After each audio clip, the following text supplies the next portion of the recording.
তাকে বলা হয় গল্পের জাদুকর। তবে কেবল কালি কলমেই নয়, হুমায়ূন আহমেদ তার জাদুর পরশ বুলিয়েছেন রূপালী পর্দাতেও। প্রতিটি চলচ্চিত্রের কাহিনী, চিত্রনাট্য, গান তিনি নিজেই লিখেছেন।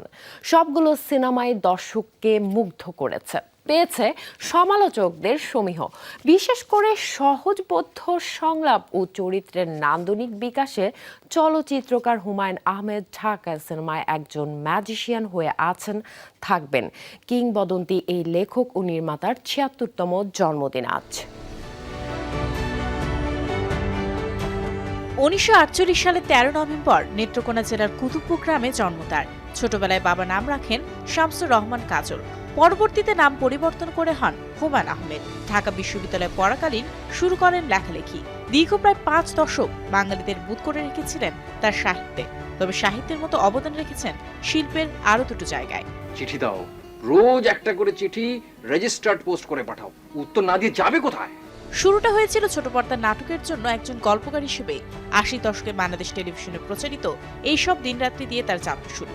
এরপর বহুব্রীহি, অয়ময়, কোথাও কেউ নেই, নক্ষত্রের রাতের মতো জনপ্রিয় নাটক নির্মিত হয় তার গল্পে। ধীরে ধীরে পরিচালনাতেও আসেন তিনি। লেখালেখি, নাটক নির্মাণে দক্ষতার পরিচয় দিয়ে হুমায়ূন আহমেদ সিনেমায় আসেন ভিন্নতা নিয়ে। ১৯৯৪ সালে মুক্তি পায় হুমায়ূন আহমেদ নির্মিত প্রথম চলচ্চিত্র আগুনের পরশমণি। প্রথম সিনেমাতে সেরা চলচ্চিত্র, সেরা পরিচালনা সহ ৮টি শাখায় জাতীয় চলচ্চিত্র পুরস্কার লাভ করে এটি। এই সিনেমা মুক্তির পর ৬ বছর বিরতি দেন হুমায়ূন আহমেদ। ১৯৯৯ সালে নির্মাণ করেন শ্রাবণ মেঘের দিন, যেখানে দুর্দান্ত অভিনয় করে সবার মন জয় করে নেন জাহিদ হাসান, শাওন ও মাহফুজ আহমেদ। সিনেমায় হুমায়ূন আহমেদের কথায় সুবীর নদীর গাওয়া একটা ছিল সোনার কন্যা গানটি সারা দেশের শ্রোতাদের মাতিয়ে দেয়। একটা ছিল সোনার কন্যা মেঘবরণ কেশ। এরপর একে একে তিনি নির্মাণ করেন আরো ৬টি সিনেমা। ২০১২ সালে মুক্তি পায় তার সর্বশেষ সিনেমা ঘেটুপুত্র কমলা। সিনেমাটি সেরা পরিচালক সহ ২০১২ সালের বেশ কয়েকটি জাতীয় চলচ্চিত্র পুরস্কার পায়। এদিকে বাংলা সাহিত্যে অসামান্য অবদানের স্বীকৃতিস্বরূপ ১৯৯৪ সালে সর্বোচ্চ রাষ্ট্রীয় সম্মান ২১ পদক লাভ করেন।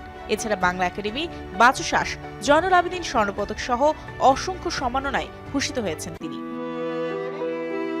তবে ক্ষণজন্মে এই শিল্পীর জীবন ২০১২ সালে কেড়ে নেয় ক্যান্সার। দীর্ঘ ৯ মাস চিকিৎসাধীন থাকার পর নিউ ইয়র্কের একটি হাসপাতালে মৃত্যুবরণ করেন হুমায়ূন আহমেদ। তার নিজের করা নুহাসপল্লীতে সমাহিত করা হয় তাকে। তিনি চলে গেছেন ঠিকই, কিন্তু তার সৃষ্টি, তার উপস্থিতি এখনো সমানভাবে রয়ে গেছে। সাহিত্যপ্রিয় মানুষের কাছে তিনি এখনো প্রিয় নাম। চলচ্চিত্র কিংবা নাটকের জগতে তিনি এখনো এক বিস্ময়।